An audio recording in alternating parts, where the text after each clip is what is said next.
There are 17 old board games sitting in attics, cupboards and garages right now that are worth serious money, and almost nobody who owns one has any idea. Not the games still in shrink wrap on a shop shelf, I mean the battered boxes with the corners taped up, the ones missing half their pieces, shoved under a bed since the 1970s and forgotten about entirely. Every story tonight is real, every sale happened, and every single one of these games passed through the hands of somebody who almost put it in a skip.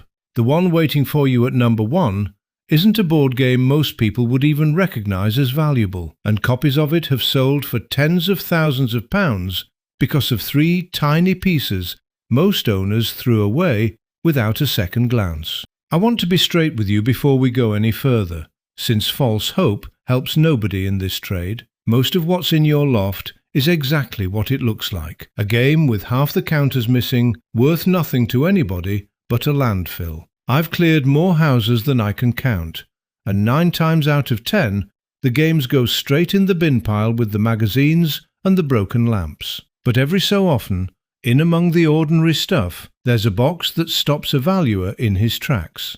And it's rarely the shiny one. It's usually the plainest, dullest box on the shelf, the one nobody in the family ever wanted to play. Number 17. Dissected maps and early jigsaw board games. Long before jigsaw puzzles were cardboard novelties for rainy afternoons, they were hand-cut wooden teaching aids called dissected maps, made to teach Georgian and Victorian children geography. The good ones came in fitted mahogany boxes, with a paper label glued to the lid, and the wood was cut by hand with a fret saw, piece by piece, which is exactly why a complete example is so scarce today. Missing even 3 or 4 pieces drops the value to almost nothing, so completeness is everything. A boxed example from the 1820s, with every piece present and the original box label intact, can bring several £100 at a specialist toy auction. Count every piece against the box lid picture and don't glue anything back together. A repaired dissected map is worth a fraction of an undamaged one, since restoration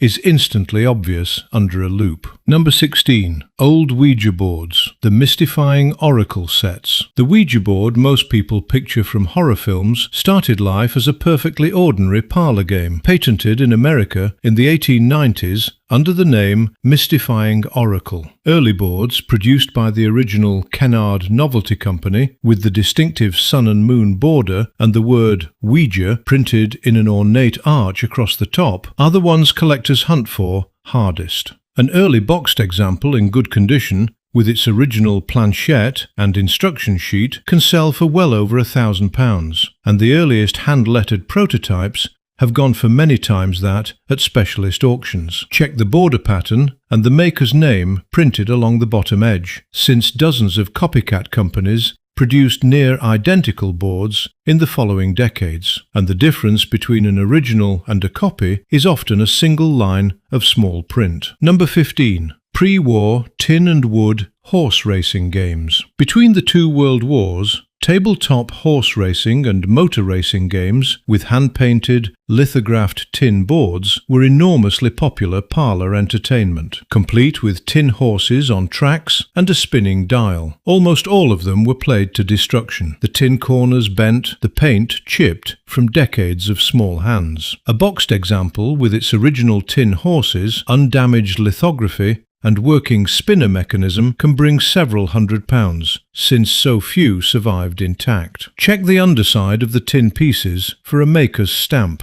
and never repaint a scratch. The original lithography, chips and all, is worth more than a restored surface. Number 14. Chinese checkers sets with marble or glass playing pieces. Most Chinese checkers sets from the mid-20th century are worth almost nothing. Cheap plastic marbles in a cardboard star-shaped box, mass-produced by the million. The exceptions are the earlier sets, with hand-blown coloured glass marbles, or genuine antique agate and marble pieces, set into a wooden board with brass or inlaid pegs. A wooden boxed set with a full run of hand-blown glass marbles in good condition can bring a few £100, and rare examples with genuine semi-precious stone pieces considerably more. Hold each marble to the light and look for tiny air bubbles and swirl patterns, since machine-made modern glass is flawlessly uniform,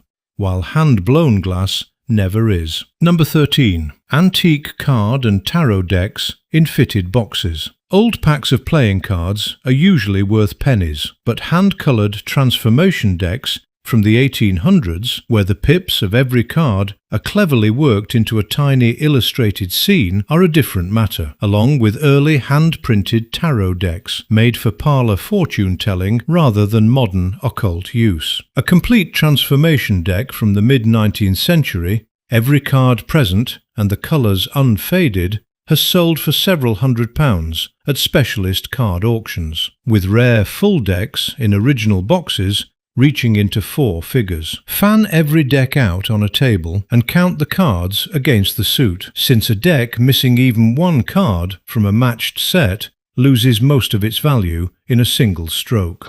Number 12.